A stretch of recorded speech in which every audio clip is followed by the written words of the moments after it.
Good morning, everyone. It is a beautiful Saturday morning here in Kerala, on my way to the office to help with the check-in process today. So maybe I'll see some of you later. Wanted to point something out for the beach report today. You see all these stumps behind me. Get a lot of questions about these stumps, and we don't often see them too far into the summer because during the winter we have predominantly northeast winds, which takes the beach away.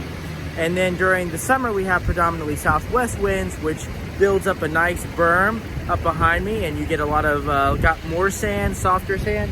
I wanted to show you, we're technically on a barrier island, and so barrier islands move. Well, actually, that's what we're called. We're not actually an island. So let me clarify that. When you cross the Wright Memorial Bridge, you're actually crossing onto a peninsula. We are connected to Virginia. But I wanted to show you right here where barrier islands move and shift. And so even though we're not an island right now, at one time we have been, you see all of these tree stumps, and that's what is left of a maritime forest. And it's pretty neat because at one point these trees, and actually we're down to the peat moss, to the that soil underneath the trees is exposed now. At one time this would have been in the middle of the Outer Banks or on the sound side, but over hundreds of years things adjust and change and move. So it's pretty wild to check it out. And if you're not here in the wintertime much, this might be a sight you're not familiar with seeing. So I wanted to show you. And it's not inaccurate to say that we are among a series of barrier islands. We are, but we're just not an island right now. And we haven't been for many years north of Oregon Inlet. So if you're staying in any Twitty home, you are actually on the Currituck Banks Peninsula, which is pretty cool to think about. It's just different, and it can be a pet peeve. I'll admit it can be a pet peeve among some local folks when they hear people talk about coming onto the island, because a lot of the Outer Banks, or a lot of what is referred to the Outer Banks, is not on an island. Now, if you go down to Hatteras, that is an island.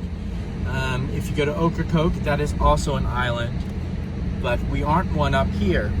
But where the storms historically have washed right over the Outer Banks, especially before you had these dune lines.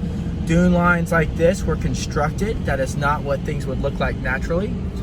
But they are a protection for us, and that's why folks are strict about, not trying to destroy them or climbing all over them. But, it's not that common to see these stumps much further into the year. We are, May 30th, end of May.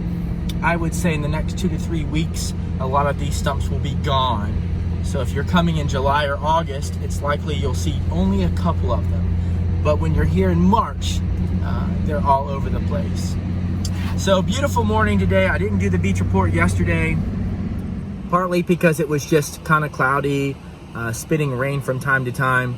And so I took a chance on getting up early this morning, and it was beautiful out on the beach. I went by the Author homes, the Fitzgerald, the Mark Twain, the Hemingway, those 3 large event homes, and saw some horses walking around the boardwalks there right among the dunes. So it was just a beautiful morning here today. Looking forward to seeing many of you this afternoon. Remember, we do have basically a no contact check-in process, and so most of you will just go directly to the home with your keyless entry code that you'll receive via text or email.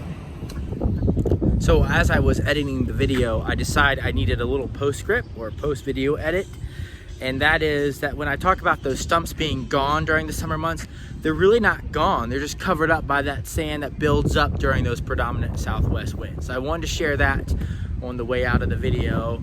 Have a great weekend. We'll talk to you next time.